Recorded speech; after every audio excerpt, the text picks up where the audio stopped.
Hello, welcome back to Recovery Demystified. I'm your host, Early. I'm so happy to have you guys here today. If you're out there banging your head against the wall, just feeling like you've tried everything, there's still many, many things you can try. I was definitely in that place for a long time, feeling hopeless and like nothing I was doing was helping me. And then I got into Quit Lit books and podcasts, among many other like healthy coping skills, and completely turned my life around. So I am having a lot of fun, honestly, doing these reading and podcast lists for y'all every month, because I just want to share all of the things that have been helpful for me. And then you can have a head start, just have like a pre-made list and get into it and see what works for you. I've had kind of a funny day. I was out there just doing stuff in my garden, planting eggplants and peppers, and then I was giving my chickens a bath because they have mites again. And y'all, it is hard to catch 17 chickens to try to give them a bath. But whoever said not drinking was boring, I assure you that my life is fuller and richer and more interesting than I ever possibly could have imagined it. I'm never, ever, ever bored. There's so many like fun and interesting things to do, and garden to tend to and chickens to bathe, so something to look forward to. But anyway, we're here today to talk about my reading and podcast list for May. So let's jump right into that. The first thing I have on there is a book I actually just read recently called Sober Curious by Ruby Warrington. Came out in 2019, but I don't know, hadn't ever seen it, or if I did, I was like, oh yeah, I'm not sober curious, like I'm sober determined, basically. But after reading it, I think that it is like a groundbreaking book. I think it is so important and filling like such a good niche in society, which is helping people address gray area drinking.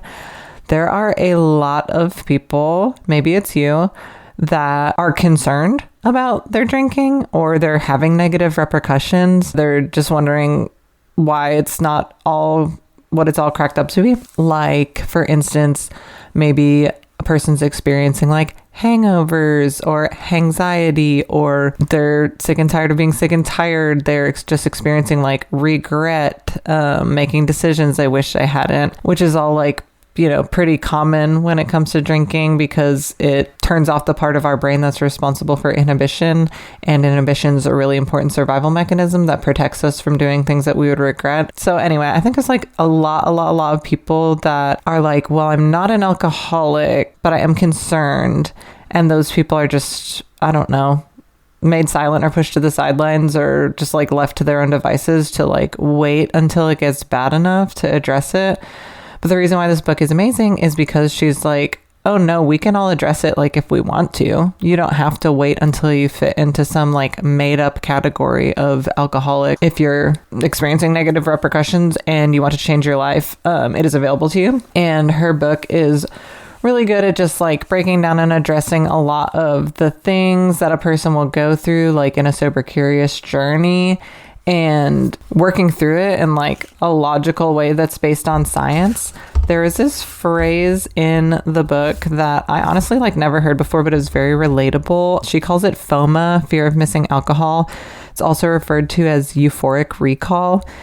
And that's basically when our brain reminds us like, oh, remember all the good times or whatever, and doesn't bother to remind us of all of the like hangovers and vomiting and regret and all of that stuff. So I really enjoyed that chapter in the book. There's a section about wellness culture. There's a section about love, sex, and relationship. She really like dives into a bunch of different analysis of modern alcohol culture and how we can like create peace and joy within ourselves without reaching for something outside of us. And I'm just like super grateful that she wrote this book, because I think that if people are able to talk about their struggles with alcohol when they're in that gray area, then it could potentially prevent a lot of people from getting to the point where it's like really, really bad.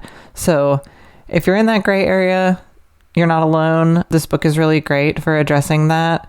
And it's 100% okay to like look inside of yourself and question whether or not alcohol is providing you a benefit before you're under the bridge with a brown paper bag or whatever. So that book is wonderful. I'm glad I found it. And then through reading that book, she talks about Marc Lewis quite a bit, which I also had never heard of him. And so I went ahead and bought his book. He actually has a couple of books. One is his addiction memoir, which I haven't gotten to quite yet. But what the book that I did read is called The Biology of Desire: Why Addiction is Not a Disease. And obviously this title is like controversial and it's meant to like draw you in and hear his argument. So he's pretty interesting because he is also in recovery. He began his addiction by stealing morphine from his lab rats, which is kind of funny, but also like really sad. And then he got addicted to opioids. He eventually got in recovery, got his PhD, and now he's like an addiction neuroscientist. And his book is amazing because it takes this idea that a brain with an addiction is just doing a normal process of learning and is not inherently diseased. He breaks down how the addiction recovery industrial complex of inpatient treatment centers, jails, and all of that, how they are profiting off of our suffering and how they directly benefit from telling us that we have an incurable disease and that it's our brain that's a problem. And really it's like, oh, if we're in the revolving door of jail and treatment centers, because we're being told we're incurable, who is really benefiting? The people that are getting rich off of it, right? So he has this like radical analysis of that. And then the book is really great because he will like tell real stories of patients that he's had over the years. They're kind of heart-wrenching, and honestly, like one of them I saw myself reflected in a little bit too much. But he takes her stories as an example and then goes on to explain the neuroscience of how addiction is functioning in these people's brains and these people's lives, and why that is a process of normal learning of the brain and not of an inherently diseased brain. And he presents scientific research and data and facts instead of just like the wild conjectures of people that are involved in other addiction recovery organizations. And it's like very well written. The story parts of people's lives are like quite gripping, and the neuroscience is like not too heady. Like it's pretty easy to understand. And I thought I knew a lot about neuroscience and addiction, but I honestly had never even really thought about the concept that it's normal learning and not a disease, because I was always like, well, there's changes in the brain, like you can see that MRI scans and whatever else. They're like your prefrontal cortex like literally shrinks and your limbic system like grows stronger with all of that dopamine. I was like, well, how is that not disease? And he's like, just presses the point that it's like, okay, that is normal learning, and that is the same addictive process that occurs in like process addiction, like gambling addiction. It is the same very similar brain changes to people who are just like really driven individuals, like politicians or like workout enthusiasts. And further, most people age out of their addictions. There's like a bell curve to it, and like a median amount of years that a person will most likely be using for, and that there's no other like disease that people just happen to age out of at a predictable manner. Typically, if someone has a disease process, an untreated disease process, it's going to progressively get worse over time, not just get better. All of that was kind of just like mind-blowing arguments for me, and I've been doing a lot more research into him. And obviously it's a controversial topic because the disease model has been around for a long time, and it also allows insurance companies to bill for inpatient treatment and for other appointments that have to do with addictive topic. And if the insurance companies can bill, then they are glad that it's a disease. And it's just like, okay, if you step back and you're like, so all these people are getting rich off the disease model, it tells people that they're inherently flawed and that they're going to be stuck forever with a chronic relapsing brain disease. It takes the power away from people with addictions, and it puts it in the hands of people that are getting rich off of them. And that's infuriating. There is also research that the brain, after a person is in continued abstinence, like heals itself over time. And in fact, it heals itself and then it grows even stronger than people who have never experienced addiction in the first place, because things like impulse control, a person with addiction is going to have to work harder to achieve stronger impulse control than a person who's never had an addiction. So those neural connections in the brain become even stronger than a person who's never had an addiction. And it's just like, to me, taking that weight off, taking the guilt and shame out of it, taking that like death sentence word of disease and throwing it out the window and just being like, no, your brain is normal and healthy and is doing a normal, healthy process of learning. It just is maladaptive because addiction is full of difficulty and pain. However, your brain can also regrow and heal itself and become fucking stronger than it was before. I love this book. I'd highly recommend it. Some of the stories pretty rough to read, but you know, we've all lived it, and it's fucking rougher to live it than it is to read about it. So that's The Biology of Desire by Marc Lewis. And then my third book that I have is a book called Crazywater, Native Voices on Addiction and Recovery by Brian Maracle. And this one is from 1992 or something like that. Let me check. 1993. And he is an Indigenous Canadian, and he spent years interviewing other Native folks and getting their stories and perspectives on alcohol and addiction. And since this book came out so long ago, it's interesting because some of the people that he interviews remember Prohibition. And the introduction to this book is just like so beautiful and so important. For instance, he says, "If Crazywater is anything, then it is this. It is just part of my overall effort, which in turn is part of many people's overall efforts, to rejuvenate our people, to make ourselves whole once again, to heal our pain, to create social justice and strengthen our language, culture, and traditions. Crazywater tells about one of the major problems our people face, the recovery our people have made, and the healing we must still undergo." And he later goes on to say, "We all have stories to tell, but not all of our stories are bad. Thousands of Native people have turned their lives around. So have a number of entire communities. There are good stories out there, stories of people doing heroic things, stories that need to be shared with the rest of the country. That's another reason I decided to do this book. I hope it will help a few people realize that life can change for the better. I hope it will strengthen our resolve and bind us together.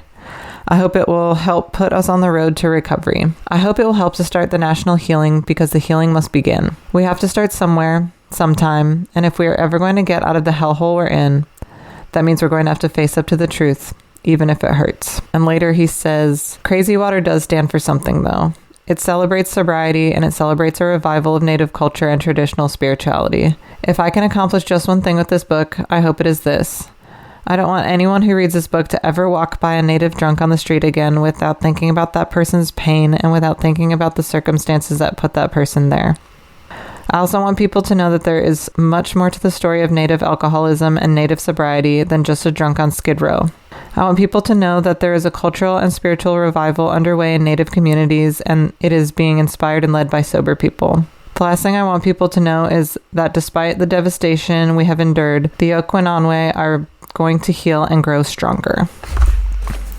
And I first read this book way before I ever got sober, when I was just like trying to find what else is out there. And there is such power to our stories. There is so much power to hearing what other people have been through and telling what we have been through. One of the worst parts about addiction is the loneliness. I mean, our bad behavior pushes people away, but that loneliness hurts so bad. We feel like we're broken. We're the only ones who are like this. There must be something wrong with us if we're the only ones that just can't drink normal like everyone else. But you're not alone. And there are so many people that have also been through it. And when I was able to read this book and hear 75 different stories of people who have had experiences with alcohol and struggled and been through it, it was amazing. It was the first book that I really read that was like that. I don't even remember where I found it. Maybe Dixon Street Books or something. It's a weird old book. But after reading this book was when I started to find different podcasts where people were interviewed on them and telling their stories, and feeling like I wasn't the only one who was fucking up made me feel like I was a part of something and like it was possible for me to get better, and I wasn't doomed to this life of tragedy. So this book is really important to me for that. And I do also love that he focuses on issues within the Native community and telling stories about his own culture and being focused on a positive outcome and healing and not just on the suffering. Oh, I just feel like I'm going to cry. It's so good. I would highly recommend Crazywater, Native Voices on Addiction and Recovery by Brian Maracle. And then next, I have a few podcasts that I think are worth giving a listen. First is The One You Feed by Eric Zimmer. Eric Zimmer is a person in addiction recovery. He was addicted to heroin and he's been off it for like decades now, but he has a really good podcast where he brings on different authors and thinkers and healers and people that just have innovative views about empowerment and mental health and growth and change. And you do have to skip through like the first 5 minutes is just like ads and introduction, and I'm like, dude, come on, let's get on with it. But once you skip through all the bullshit, the content is like quite excellent, and the guests that he has on are pretty cutting edge and innovative. And every time I listen to it, I'm like, damn, that's a cool way to think about that. Because I mean, even once we are sober or off of substances, or once we're just like physically detoxed from whatever is going on, then the real healing begins. We can look inside of ourselves, see what got us here in the first place, and start to work on healing our traumas and digging up everything in our minds. And this podcast is just really good for touching on different topics that like honestly I never would have even thought about until someone brings it up, and then I'm like, oh my god, that actually is something that is wrong with my life that I would love to address. So it's a great podcast for that. Skip through all the ding dang ads and it is wonderful. Next, I have the Sober Black Girls Club by Katie and J. Nicole. And this one's really cool. The Sober Black Girls Club also has online meetings a few times a week. I'll link it in the description. But they're both Black women in recovery, and they had that experience where they're like, wow, I don't see a lot of representation of folks in our community just being out there and talking about being sober and like the nuance and complexity that comes with being a Black woman and being sober. And their podcast is, they both, I don't know, they do this like thing where they can really seamlessly flip back and forth between being like both really serious and really funny at the same time. And so, side note, I think I talk a lot about this. I'm autistic, so sound quality is really important to me. And the one thing about this podcast, I'm like, it's almost insufferable because of the bad sound quality, but the content is so fucking good that I keep listening anyway, even though it bothers me. And I'm just like really glad a project like this is out there. They haven't put up a new episode in a long time, but there's a bunch of them that are archived, and they're a 501c3 nonprofit as well. So yeah, you could support them, tax deductible. But I'm just super glad this project is out there. There needs to be more resources for people that have complex intersectional experiences with different types of oppression and also are in recovery. So I'm super grateful this exists for that reason. And the last one I have on there is sort of a similar theme. It's called She Recovers by Lisa Wall. It's also a nonprofit, and it's focused on telling the stories of women in recovery and uplifting and changing the lives of specifically women that have gone through addiction or in recovery, and the complexity and nuance that specifically women go through in their addiction and recovery. And it's a really wonderful podcast. They also haven't put out new episodes in a long time, but through what I can tell, they are still active. They have online meetings. They have different retreats that you can go to, women's retreats. And the podcast, it's like a bit overproduced. It's a little bit extra, like it's kind of try hard, but that's sort of a classic thing about being a woman, right? It's like, if I'm going to do this, I'm going to do it 10 times. I have to do it 10 times better than any man can do it so I can actually get recognition. So I understand why it's a little try hard, but it is a wonderful resource. And I just think that anything specific to an oppressed population is a really important resource to have. Like a safe space for women is super important. So I'm glad that this podcast exists. I would highly recommend it. They do interviews interviews, and the interviews are all pretty spot on. There's like a variety of different subjects. It's not just about alcohol. So get into that, give it a listen. You don't have to be a woman to listen to it either. It's good for anyone. But anyway, that concludes my reading and podcast list for May 2025. I hope y'all check something out from the list and that you learn something and it helps you in your recovery and it helps you grow. And if you want one of these books and you can't afford it, we have a free book program with Recovery Demystified. So send me an email, info@recoverydemystified.com, and I'll send that book to you. And if you are in the struggle today, I love you. You're going to be okay. You can do this. Keep trying new things. Keep putting yourself out there. You're a scientist. Keep doing research on yourself and try everything and throw it at the wall and see what sticks. You're going to be okay. I love you. And I suppose I'll get out of here and, go bathe some more chickens or whatever it is I do. May you be happy and free, dear listener. Recovery Demystified is produced and edited by me, Early Brunner. Stevie Petet made our logo. Our social media manager is Kaylee Bausch. Logan Bragg wrote our beautiful theme music. We are entirely supported by donations as a 501c3 nonprofit. Your tax-deductible donations can be made to our Venmo or to our PayPal @Recovery Demystified. May you be happy and free, dear listener.